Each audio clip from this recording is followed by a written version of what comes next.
Tusk Ventures CEO Bradley Tusk joins us here on set now. The firm's notable investments include FanDuel, Circle, Coinbase, and Roe.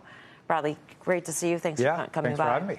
So it's a win-win situation for crypto investors. Why is that? In fairness, crypto investors, it's been a winter for a while from a regulatory standpoint. Gary Gensler has been the single worst regulator in the history of crypto imaginable. And so the good news is, and this was basically good news once Biden dropped out of the race, whoever Trump or Harris pick is going to be better than Gensler. And in a way, because the crypto community has done a pretty good job on the politics, not only is Trump actively seeking their support, but Harris is as well. And so we know that we'll get someone better than Gensler, and then hopefully we'll start getting favorable policies. So let's talk about the favorable policies. What are like the one or two that are the most problematic that you hope to get? Well, I mean, the most important thing would be who actually regulates crypto itself. So there's been this sort of turf war in Washington between the CFTC and the SEC over that.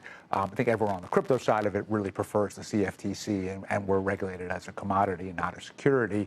But ultimately, to me, the thing that Gensler has done that I have found almost offensive is the unwillingness to tell the crypto industry what is and isn't legal. You know, it's one thing to say, okay, this is not okay, this is okay, and we can fight about whether or not, you know, we agree, but to just say, like, do what you're going to do, and maybe I'll put you in jail, maybe I won't. Like, that's un-American, right? And so, you know, whether it's margin lending or anything else, I really think more than any one specific policy, it's just A, being treated with some basic respect, and B, just having information and predictability. Bradley, talk to us a little bit. I mean, given your history with Uber going way back, and we know that they had plans for autonomy and the like, and we've spent a lot of time talking about Elon Musk's plan for autonomy. They had this event last week. Are there any similarities about how Uber approached it? We know that they got out. I mean, like, are you going to take the over on when people think these fleets are going to be massively deployed? Well, so there's this election also, I think, could matter a lot. So what's interesting is for the last 8 years, the U.S. Department of Transportation has blocked any regulations of interstate autonomous vehicles and trucking because Trump saw himself as a Teamsters guy, and then Biden saw himself as a Teamsters guy. But as you might have noticed, a few weeks ago, the Teamsters said, we're not endorsing, which works well for them if Trump wins. But if Harris wins, I think that blockade is going to get lifted really quickly, and all of a sudden those regulations are going to finally move through, and that's going to mean autonomous trucking, autonomous driving, and I think that's the unlock the whole industry needs. Let's talk about you as an author. Flying Cars is a book. Is that fiction now, but is that going to be nonfiction in our lifetime? Yeah, I mean, look, there's, you know, over $8 billion invested in eVTOL, which is a technical name for, you know, flying car startups. You're seeing ones already doing cargo and things like that happening. The FAA has made pretty good progress in certification. Where the rubber meets the road is going to be, where do they take off and land in cities itself, right? So we're sitting here overlooking Times Square.